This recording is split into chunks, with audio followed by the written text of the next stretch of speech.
अस्मद्गुरुभ्यो नमः। काश्यपान्वयसञ्जातं नारायणपदाश्रितं श्रीमन्नारायणं वन्दे यतीश्वरश्रियाजुषम्। आपदामपहर्तारं दातारं सर्वसम्पदां लोकाभिरामं श्रीरामं भूयो भूयो नमाम्यहम्। मनोजवं मारुततुल्यवेगं जितेन्द्रियं बुद्धिमतां वरिष्ठं वातात्मजं वानरयूथमुख्यं श्रीरामदूतं शिरसा नमामि। రాత్రౌ చోర ప్రసంగేన, రాత్రి సమయంలో అసుర శక్తులు ఎక్కువగా ఉంటాయి, తమో గుణం ఎక్కువగా ఉంటుంది. అట్లాంటి రాత్రి సమయంలో అసుర ప్రవృత్తులని కూడా హరించగలిగే సుగుణ రాశి సౌలభ్యమూర్తి శ్రీకృష్ణ పరమాత్మ. దొంగ మనసుని దొంగలించిన వాడాయన. వస్తువులను దొంగలించే తత్వం మనకుంటుంది. ఈ వస్తువులను దొంగలించేటువంటి మనుషుల మనసులను కూడా దొంగలించినటువంటి లీలా మానస చోరుడాయన. ఆయన కథ భాగవతం చెబుతుంది. భాగవతాన్ని రాత్రివేళ చదవాలి. కనుక రామాయణ భారత భాగవతములు 3 త్రినేత్రములు భారతీయ దేహానికి, దివ్య దేహానికి, భారతదేశపు కర్మ జ్ఞాన భక్తి సముపార్జిత సంపుష్టమైనటువంటి ఈ దేహానికి 3 నేత్రాలు. ఈ 3 అయితే వీనికి వెన్నెముక ఒకటి ఉంది వెనుక. ఈ మొత్తం 3ంటిని కూడా నిలబెడుతుంది. వెన్నెముక లేకపోతే ఈ 3 కూడా ఏం చేయగలుగుతాయి? ఆ వెన్నెముకే వేదం అంటే. వేదం వెనక ఉంటుంది. అయితే వేదం చాలా దృఢంగా ఉంటుంది. దాని అర్థం అవ్వాలంటే మళ్ళీ ఈ 3తోనే మనం అర్థం చేసుకోవాలి. రామాయణ భారత భాగవతాదుల ద్వారా వేదం ఏం చెప్పిందో అర్థం చేసుకోవాలి. ఆ వెన్నెముక ఏం తెలియజేస్తుందో అర్థం చేసుకోవాలి. అయితే ఈ వేదం యొక్క, ఈ రామాయణ భారత భాగవతాదుల యొక్క ఇతర వాంగ్మయం ఏదైతే స్మృతులుగా, ఇతర వాంగ్మయం మనకు ఉపనిషద్వాంగ్మయంగా, స్మృతులుగా, పౌరాణికంగా అందుతోందో వీటన్నింటినీ సారభూతం చేసి సాక్షాత్ పరమాత్మయే ఉపదేశం చేసిన 700 శ్లోకాల భగవద్గీత గుండె. ఈ భగవద్గీత ఒక్కసారి ధ్వనిస్తూ ఉంటే, గీతానాదం ఒక్కసారి ధ్వనిస్తూ ఉంటే మనం జీవిస్తున్నట్టు లెక్క. ఎక్కడ భగవద్గీత నిత్య ప్రబోధంలో ఉంటుందో అక్కడ జీవనం ఉన్నట్టు. ఈ భగవద్గీతే మనకి దాని సారాన్ని అన్నిటికీ పంపి ఈ భారతీయ దేహాన్ని, రక్తాన్నిచ్చి, దీనికి చక్కటి ఆహారాన్నిచ్చి, అన్నిటికీ సరఫరా చేసి, దీన్ని ఎప్పుడు జ్ఞాన జ్యోతితో, జ్ఞాన ప్రకాశంతో, జ్ఞాన చైతన్యంతో ముందుకు నడుపుతూ ఉంటుంది భగవద్గీత అనేటువంటి గుండె. అంటే భగవద్గీత గుండెగా, 2 భౌతిక నేత్రాలు రామాయణ భారతములని ఇతిహాసములుగా, మనోనేత్రం పురాణ తిలకం భాగవతం అంటారండి. పురాణ తిలకం భాగవతం. తిలకాన్ని ఇక్కడ కదా ధరిస్తాం, లలాట పట్టికలు. ఆ పురాణ తిలకమైనటువంటి భాగవతాన్ని ఇక్కడ ధరింపజేస్తాం. పరమశివుడి యొక్క మనోనేత్రం కూడా ఇక్కడే కదా ఉంటుంది. ఆ పరమశివుడే భాగవతాన్ని లోకానికి అందించినటువంటి, రకరకాల రీతుల్లో అందించిన మహానుభావుల్లో ఆయన కూడా ఒకరు అనమాట. పార్వతీదేవికి స్వయంగా అమరనాథ గుహలలో భాగవతాన్ని పరమశివుడు ఉపదేశం చేశాడు అన్నట్టు మనకు పురాణాలు స్పష్టంగా చెప్తాయి. కనుక పురాణ తిలకమైన భాగవతం త్రినేత్రంగా, మనోనేత్రంగా, వెన్నెముకగా వేదం వెనుక ఉంటే, ఈ మొత్తం సారాన్ని తను గుండెగా ఉండేటువంటి భగవద్గీత, ఈ 4ంటిని మన ఇంట్లో పెట్టుకోవాలండి. కొని పెట్టుకోవాలి. అర్థమైనా అర్థం కాకపోయినా వాటిని ముందు కొని పెట్టుకొని వాటిని చదువుతూ ఉంటే, వీటికి విరుద్ధంగా ఎవరైనా మాట్లాడినప్పుడు అది సమంజసమా కాదా ఒకసారి పుస్తకం చెక్ చేస్తే మనకు కూడా అర్థమవుతుంది. అది లేనంత కాలం మనకంటే వాళ్ళకేదో తెలుసు అనుకొని వేదికల మీదనో, టీవీల్లోనూ, మీడియాలోనూ కూర్చొని మాట్లాడేవాళ్ళు ఏం చెబితే ఇది రాముడికి బ్రహ్మహత్య పాపం వచ్చింది అంటే వచ్చిందా అనుకుంటాం. మనం కూడా ఆలోచించాలి కదా కొంచెం. బ్రహ్మహత్య పాపం వచ్చిన వాడు అధర్మాత్ముడు అవుతాడు, ధర్మాత్ముడికి రాదు కదా. కానీ రామాయణం రామో విగ్రహవాన్ ధర్మ అని చెప్తుంది. రాముడు మూర్తీభవించినటువంటి ఒక ధర్మ విగ్రహం. ధర్మానికి కనుక కాళ్ళు, చేతులు, కన్ను, ముక్కు పెడితే అది రాముడు. ఈ మాట ఒక రాక్షసుడు చెప్పాడు. మరి ధర్మమే ఒక మూర్తి అయితే ఆ ధర్మమూర్తికి మళ్ళీ పాపం ఎక్కడి నుంచి వస్తుంది? ఎందుకు వస్తుంది?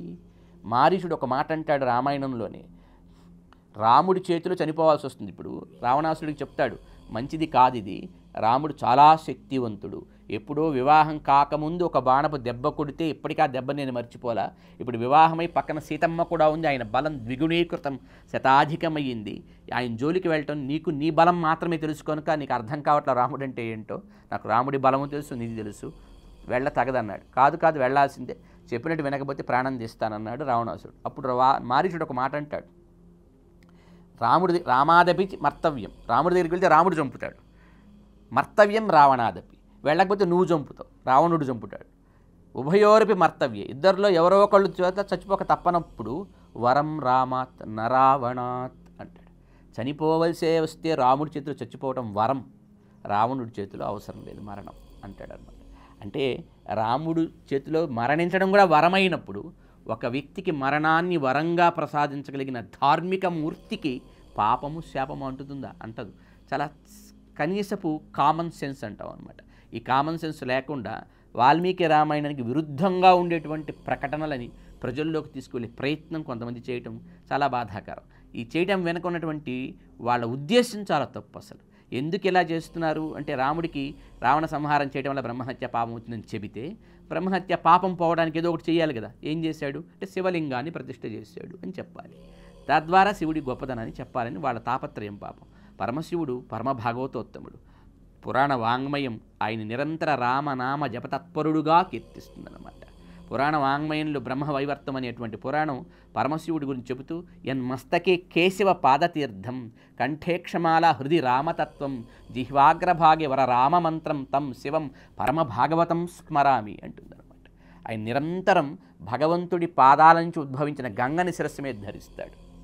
రుక్మిణీదేవి అగ్నిద్యోతనుడనే బ్రాహ్మణుడికి సందేశం ఇస్తుంది, కృష్ణుడి దగ్గరికి పంపిస్తూ ఒక మాట చెబుతుంది.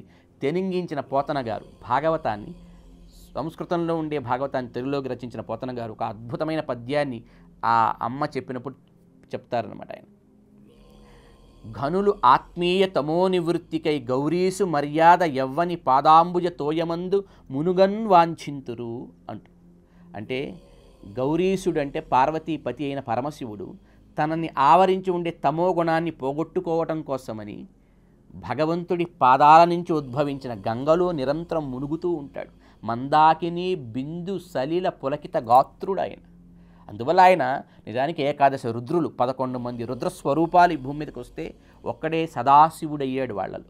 గీతలో చెప్తాడు, రుద్రాణం శంకరశ్చాస్మి, రుద్రులలో శంకరుని నేనంటాడు. మరి మిగతా వాళ్ళకి ఎందుకు ఆ భగవద్వైభవం విభూతి ఇంత గొప్పగా లేదు? వాళ్ళెందరూ సదాశివుడు అని పిలిపించుకోలేకపోయారంటే గంగని ధరించిన వాడు ఈయనే. ఈ మిగతా 11 మంది రుద్రులలో గంగను శిరస్సు మీద ధరించినటువంటి మహనీయుడు కనుక ఇతడు సదాశివుడని లోకంచేత వంజ్యుడికి లోకానికి జ్ఞానాన్ని ఇచ్చేంత గొప్పవాడయ్యాడు. శంకరాద్ జ్ఞానమన్విచ్చేత్ అంటుంది శాస్త్రం.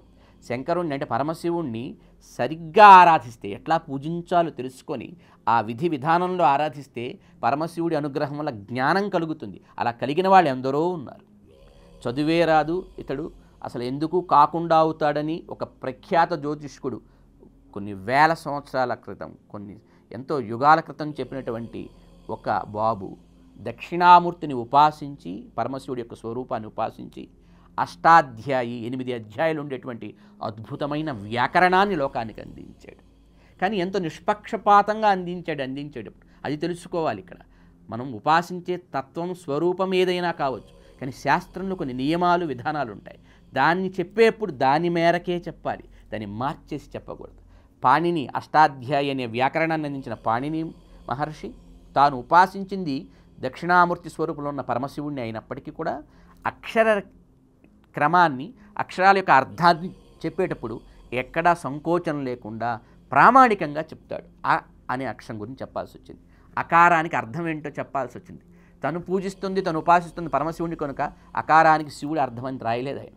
ఇప్పుడుండే చాలామంది స్పీకర్స్ లాగా ఆ ఇతి ప్రథమతో భగవతో నారాయణస్యాభిధానం అంటూ చెప్తాడు.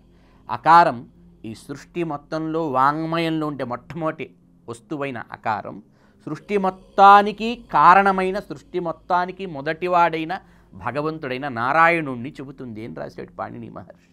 ఇది జ్ఞానం వల్ల రావాల్సినటువంటి నైష్పాక్షికత, నిష్పక్ష బుద్ధి జ్ఞానం వల్ల ఏర్పడవలసింది. ఇది రావాలి మనిషికి. వాల్మీకి భగవానుడు ఒక అద్భుతమైన మాట ప్రయోగిస్తాడు పరమశివుడి గురించి. షడర్థ నయన శ్రీమాన్. షట్ అంటే 6, అర్ధ అంటే అందులో 3 కన్నుల శివుడు శ్రీమాన్, శ్రీమంతుడు, జ్ఞాననేత్రం కలిగిన మహానుభావుడైన ఆయన జ్ఞానం ఎంత గొప్పదంటే స్వార్థం లేనిది. అది మామూలుగా మిగతా దేవతలంతా వాళ్ళ పని పూర్తయింది కాబట్టి వెనక్కి వచ్చేయమంటున్నారు. కానీ ఆయన లోక కళ్యాణం జరగలేదు. ఇంకా రావణ సంహారం ఒక్కటే కాదు, మానవ జాతికి మార్గనిర్దేశకం చేయాలంటే నువ్వు ఉండాలి Rama.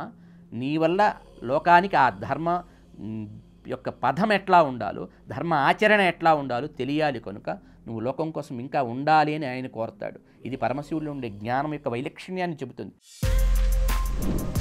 For more videos like this, subscribe Big TV channel.